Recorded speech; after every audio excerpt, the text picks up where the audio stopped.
नमस्ते बच्चों, मैं तृप्ति पटेल सेठ सीएल हिंदी हाई स्कूल की तरफ से आप सभी का स्वागत करती हूँ। आज આપણે ધોરણ 10 ગુજરાતીમાં કાવ્ય 15 તે બેસે અહીં એના વિશે સમજીશું। તે બેસે અહીં કાવ્યનો સાહિત્ય પ્રકાર છે ગઝલ।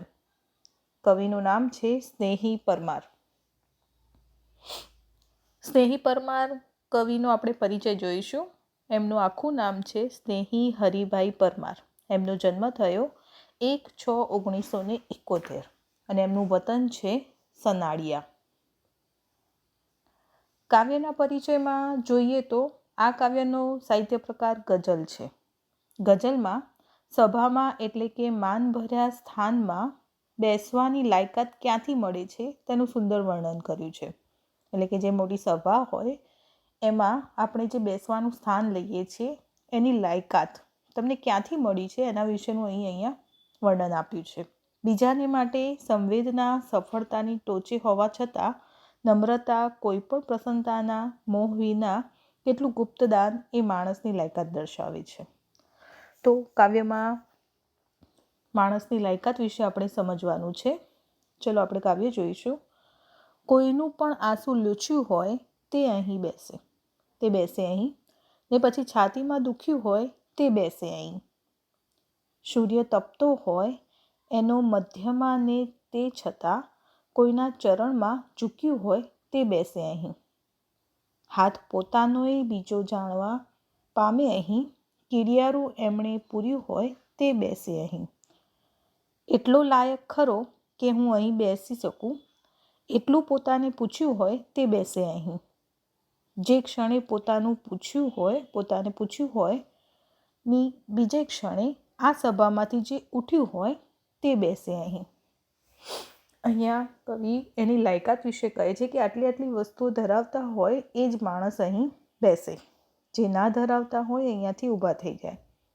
તો આ દરેક પંક્તિને આપણે વિસ્તૃત સમજીએ તો પહેલી પંક્તિ છે કોઈનું પણ આંસુ લૂછ્યું હોય તે બેસે અહીં ને પછી છાતીમાં દુખ્યું હોય તે બેસે અહીં। એટલે અહીંયા એવું કવિ કહેવા માંગે છે કે જેણે કોઈના બી આંસુ લૂછ્યા હોય એટલે કે કોઈનું દુઃખ દૂર કર્યું હોય તે જ અહીં બેસે, અથવા તો જેને પછી છાતીમાં દુખ્યું હોય એટલે કે બીજાના દુઃખે દુઃખી થયું હોય તે જ અહીં બેસે। જેને કોઈના આંસુ લૂછ્યા હોય એટલે કોઈનું દુઃખ દૂર કર્યું હોય અથવા તો બીજાના દુઃખમાં દુઃખી બતાવતો હોય એ જ માણસ અહીં બેસે। બીજું કાવ્ય એમ કહે છે, બીજી પંક્તિ કે સૂર્ય તપતો હોય એનો મધ્યમાં ને તે છતાં કોઈના ચરણોમાં ઝૂક્યું હોય તે બેસે અહીં।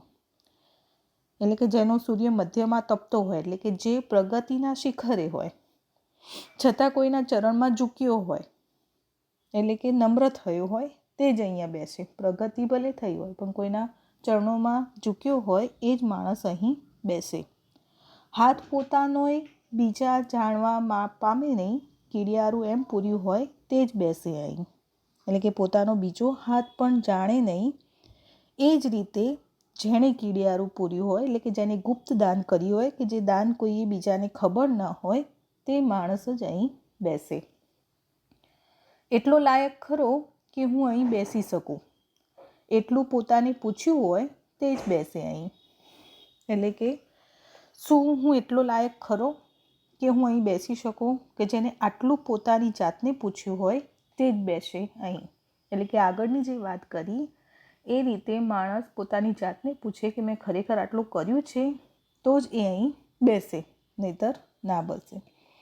એટલે કે જે ક્ષણે પોતાને પૂછ્યું હોય ની બીજી ક્ષણે આ સભામાંથી જે ઉઠ્યું હોય તે બેસે અહીં। અહીંયા કવિ છેલ્લે એવું કહેવા માંગે છે કે જેને પોતાની જાતને એવું પૂછ્યું હોય અને બીજી ક્ષણે કે મને ખબર છે કે મેં આમાંથી કશું કર્યું નથી, કે મેં આમાંથી એક વાત પણ ખોટી કરી છે, એ નિખાલસપણે ઉદારતાથી ત્યાંથી ઊભો થઈ જાય એવો માણસ અહીંયા બેસે, બીજાને બેસવાની જરૂર નથી। એટલે અહીંયા કવિ એવું સમજાવે છે કે ખરેખર બીજાના દુઃખ દૂર કર્યા હોય અથવા તો બીજાના દુઃખે દુઃખી થયો હોય એવા માણસો અહીંયા બેસે, અથવા જે પ્રગતિના શિખરે હોય અને નમ્ર થયો હોય, પ્રગતિ થતી હોય પણ કોઈના ચરણમાં ના ઝૂકતું હોય એ માણસ અહીંયા ના બેસે। અથવા તો ગુપ્તદાન એવી રીતે કર્યું હોય કે કોઈ જાણે નહીં એને જ ગુપ્તદાન કહેવાય. તો એવા ગુપ્તદાન કરનાર માણસ જ અહીં બેસે. એટલે જે બી માણસ હોય એ પોતાની જાતને પહેલાં તો પૂછે કે મેં આવું કંઈ કર્યું છે. જો કર્યું હોય તો જ બેસાય, ના કર્યું હોય તો અહીંયાથી બેસી ના રહેવાય, ઊભા થઈ જવાય. તો જે ઊભો થઈ જાય છે એ માણસ અહીં બેસે. એટલે કવિ અહીંયા આવી વાત કરી રહ્યા છે. તો તે બેસે અહીંયા કાવ્યમાં આટલી સમજૂતી કવિએ સમજાવી છે.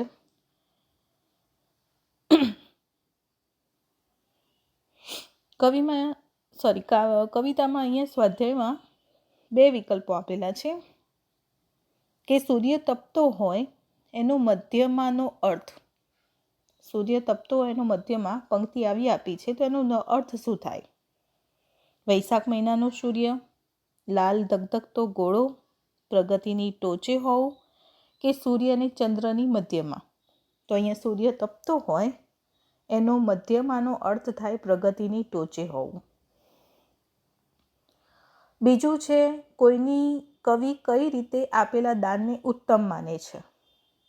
તો એમાં પહેલું વિકલ્પ છે ગુપ્ત રીતે દાન આપ્યું હોય, બીજું હાથની દાન આપ્યું હોય, દાનની ખૂબ જ જાહેરાત કરી હોય અથવા દાન આપ્યું જ ન હોય. તો એનો જવાબ આવશે ગુપ્ત રીતે દાન કર્યું હોય.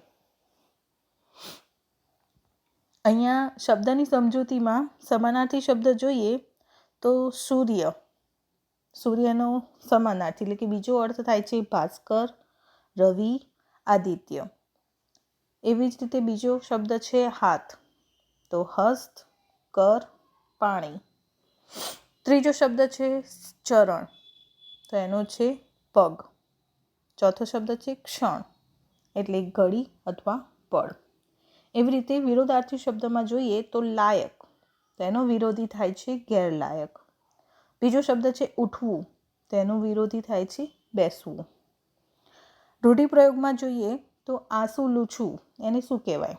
તો આંસુ લૂછવું એને કહેવાય કોઈના દુઃખ દૂર કરવા. એવી જ રીતે સૂર્ય તપવો એનો અર્થ થાય છે પ્રગતિના શિખર પર હોવું. તો આ હતી કાવ્ય 15ની તે બેસે અહીંની સમજૂતી, એના શબ્દો અને એનું પ્રશ્નો. ધન્યવાદ.